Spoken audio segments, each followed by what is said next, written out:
السلام علیکم تمام دیکھنے والوں کو ڈسکور دا نالج میں خوش آمدید۔ ارشاد باری تعالیٰ ہے اور اللہ کی رسی کو مضبوطی سے تھام لو اور تفرقہ بازی نہ کرو۔ اس ویڈیو میں ہم آپ کو ایک ایسے سوال کے متعلق بتائیں گے جو تقریباً 350 سالوں تک دنیا کے سائنسدانوں کے لیے ایک معمہ بنا رہا، اور یہ بھی بتائیں گے کہ زندہ اور مردہ قوموں میں کیا فرق ہوتا ہے۔ یہ ایک ایسا سوال تھا جس کے جواب کے لیے ہمیں 330 سال پیچھے جانا پڑے گا۔ 330 سال پہلے آئرلینڈ میں ولیم موولے نیو نام کا ایک فلسفی رہتا تھا۔ موولے نیو کی بیوی پیدائشی اندھی تھی اور وہ ہر چیز کی ہیبت اور نام کا اندازہ چھو کر لگاتی تھی۔ ہم نارمل لوگ چیزوں کو دیکھ کر ان کی ہیبت اور ناموں کا اندازہ لگاتے ہیں، جبکہ نابینا لوگ چیزوں کے تعین کے لیے چھونے اور چکھنے دونوں صلاحیتوں سے کام لیتے ہیں۔ انگلیاں نابیناؤں کی آنکھیں ہوتی ہیں اور یہ لوگ انگلیوں کے پوروں سے وہ سارے کام لیتے ہیں جن کے لیے ہم آنکھیں استعمال کرتے ہیں۔ موولے نیو کی بیوی بھی چکھ اور چھو کر چیزوں کو محسوس کرتی تھی، اور موولے نیو اسے اپنے ارد گرد چلتے پھرتے اور چیزوں کو محسوس کرتے ہوئے دیکھتا رہتا تھا۔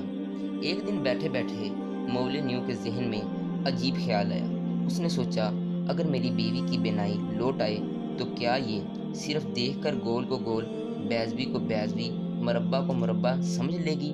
یہ ایک انوکھا خیال تھا، اور اس وقت کے فلسفی اور سائنسدانوں کے پاس اس کا کوئی جواب نہیں تھا۔ موولے نیو نے اپنے تمام ساتھیوں سے یہ سوال پوچھا۔ آئرلینڈ کے تمام دانشور اور سائنسدان سوچتے رہے، لیکن کسی کے پاس اس کا کوئی جواب نہیں تھا۔ جان لاک اس وقت برطانیہ کا مشہور فلسفی تھا۔ موولے نیو نے یہ سوال جان لاک کو بھجوا دیا۔ جان لاک بھی غور کرتا رہا، مگر اسے بھی کوئی جواب نہیں ملا۔ جان لاک نے اس دور کے دوسرے مفکروں اور دانشوروں سے مدد طلب کی، لیکن وہ بھی کوئی ٹھوس جواب نہ دے سکے۔ یہ سوال اس کے بعد ایک پہیلی بن گیا، اور یہ پہیلی موولے نیو کویسچن بن کر 330 برسوں تک دنیا بھر کے فلسفیوں، سائنسدانوں اور مائنڈ سائنسز کے ماہرین کے لیے معمہ بنی رہی۔ یہ لوگ اس پر سوچتے رہے، لیکن اس کے جواب کا کوئی سرا کسی کے ہاتھ نہ آیا، یہاں تک کہ 2011 آ گیا، اور یہ سوال 330 سال کا فاصلہ طے کر کے امریکی سائنسدانوں کی میز پر پہنچ گیا۔ یہ نوجوان سائنسدان تھے، انہوں نے سوچا، اگر ہم 21ویں صدی میں بھی اس کا جواب تلاش نہیں کر سکتے تو پھر ہم اور ہمارے علم کا کوئی فائدہ نہیں۔ ان سائنسدانوں نے بھارت اور نیدرلینڈ کے سائنسدانوں سے رابطہ کیا۔ ان تینوں ملکوں کے سائنسدانوں، محققوں، نیورولوجسٹ اور دانشوروں کا ایک گروپ بنایا گیا، اور انہوں نے موولے نیو کی 330 سال پرانی پہیلی پر تحقیق شروع کر دی اور ایک ہفتے میں 350 سال پرانا معمہ حل کر دیا۔ سائنسدانوں نے امریکہ، بھارت اور نیدرلینڈ کے 8 سے 17 سال کے نابینا بچوں پر تحقیق کی۔ اس تحقیق کا ماخذ پرکاش نام کا پروجیکٹ تھا۔ اس کے تحت پیدائشی نابیناؤں کی قوت بصارت بحال کی جاتی ہے۔ سائنسدانوں نے تینوں ممالک کے بچوں کے لیے بصارت کی بحالی سے پہلے ان سے گول اور مربع نما چیزوں کا تعین کرایا۔ اس کے بعد بچوں کی آنکھوں کا آپریشن کیا۔ بچوں کی بینائی بحال ہوئی تو ان کے ساتھ گول اور مربع نما چیزیں رکھی گئیں۔ ان سے پوچھا گیا، ان میں سے مربع نما چیز کون سی ہیں اور گول کون سی ہیں؟ بچے ان میں سے گول اور مربع نما چیزوں کو الگ نہیں کر سکے۔